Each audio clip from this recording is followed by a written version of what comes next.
52 anyos nga habal-habal driver o kauban ini ang nadakpan human gingon nanulis ug babaeng biktima.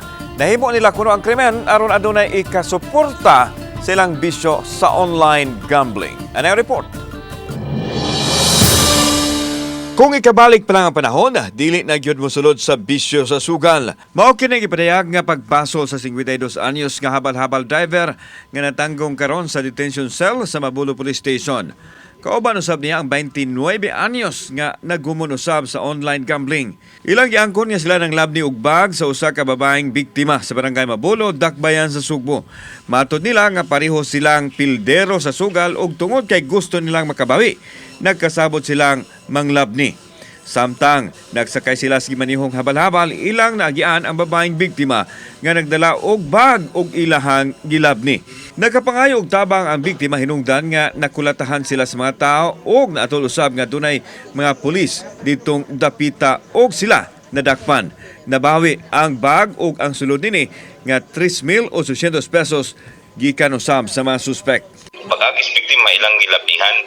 Naaman tayo mga pulis, na yung mga sibilyan gigibukod, nakita nila ato mga pulis, kinam tayo mga pulis na Syria. So, ilang gitungkuan sa pulis, boto nito po ang ginuplan na yun, nagakpan yun sa pulis. Nasantok, ang huna nga, labi na napildi me, nga naka, kung tao nga, pulso po, napildiro po siya nga, nanuna, migdautan, mao na hitabuan. Napildi man ko sa Big Win, murot mong kita. Sa sugal? Oo. So nalunong ka sa sugal? Nabuang ko sugal sa niya. Pila may daog na ID mo?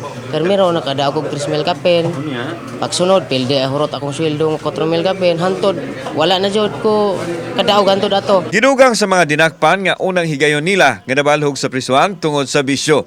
Natinta lang kuno sila sa unang daog apan sunod-sunod ang pilde nga tinguha nilang mabawi.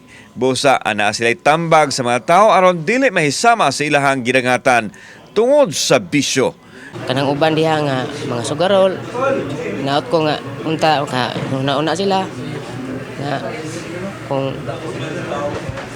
dili gid magbuhat bisag unsa to ka sugarol dili ta magbuhat og dili mayo kay wa gyud lain samputan prisuhan gyapon. Makagawa sa pohon, mangayon lang ko lang negosyo sa mga bata para malingaw po ko. Kauban si Clover Lumayag, ako si Alan Domingo. Balitang Bisdak.